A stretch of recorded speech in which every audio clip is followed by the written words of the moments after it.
டிப்பிக்கலாக சாஃப்ட்வேரில் நம்ம என்ன டெஸ்ட் பண்ணுவோம், ஒரு ஒரு அப்ளிகேஷன் எழுதுறோம் வச்சுங்களேன். ரொம்ப சிம்பிளாக சொல்கிறோம். ஒரு A+B, A வந்து 1, B வந்து 1 = 2, இதுதான் டெஸ்ட் பண்ணுவோம். ஸோ வேரியஸ் இன்புட் கொடுப்போம். ஏக்கு 1, பிக்கு ஒரு வேல்யூ கொடுப்போம், 0வில் கொடுப்போம், மைனஸ் கொடுப்போம், ஃப்ளோட்டிங் பாயிண்ட் கொடுப்போம், டெசிமல் கொடுப்போம், அப்புறம் இன்வேலிட் கேரக்டரிஸ்டிக் கொடுப்போம். டிஃப்ரெண்ட்டாக அதை பிரேக் பண்ணுறதுக்கு கண்டிஷன் கொடுத்து அதுக்கு ஒரு அசர்ஷன் எழுதியிருப்போம். இதுதான் இன்புட், இதுதான் அவுட்புட், இதில் எதாவது வந்துச்சுன்னா அசர்ஷன் எரர் அடி அப்படிமோ. இது வந்து யூனிட் டெஸ்டிங்.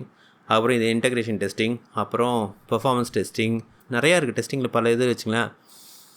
பட் இந்த இன்டெலிஜென்ஸ் சிஸ்டமான இந்த எல்எல்எம்ஸ் எல்லாம் பார்த்திங்கன்னா எந்த லெவலில் போய் டெஸ்ட் பண்ணுறாங்கன்னா, இது வந்து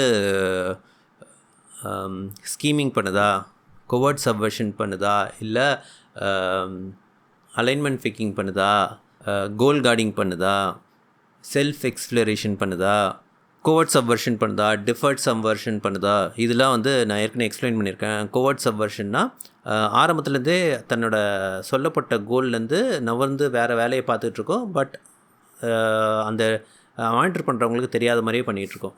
டிஃபர்ட் சப்வர்ஷன் வந்து மனுஷன் சொல்கிற மாதிரியே நடந்துக்கிட்டு இருந்து எப்போ அதுக்கு சுமூகமான சூழ்நிலைகள் நடக்குதோ அப்போ வந்து தன்னோட அலைன்மெண்ட்டை மாற்றி பிஹேவ் பண்ணும். அப்புறம் செல்ஃப் எக்ஸ்ப்ளரேஷன் சொன்னேன், தன்னையே ஒரு காப்பியாக உருவாக்கிட்டு தன்னை வந்து வேறு ஒரு மிஷினுக்கு கொண்டு போயிடுது தன்னோட மாடல் வெயிட்ஸை.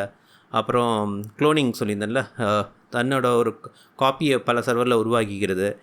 இந்த மாதிரிலாம் ஒரு எல்எல்எம் பிஹேவ் பண்ணுதான்னு டெஸ்ட் பண்ணி அதுக்கு வந்து பல ரிப்போர்ட்ஸ் ஜென்ரேட் பண்ணுறாங்க. இதை வந்து இந்த பிஹேவியரை எப்படி சரி பண்ணுறது, இதை இந்த மாதிரி ஒரு சுச்சுவேஷன் வருதுன்னா எப்படி ஐடென்டிஃபை பண்ணுறது, இதெல்லாம் இப்படி பண்ணுதான்னு எப்படி ஐடென்டிஃபை பண்ணுறது, சாண்ட் பேக்கிங், தன்னோட லெவலை விட கம்மியாக பர்ஃபார்மன்ஸு, இதெல்லாம் வந்து செக் பண்ணுறதுக்கான பல டெஸ்டிங்லாம் நடக்குது.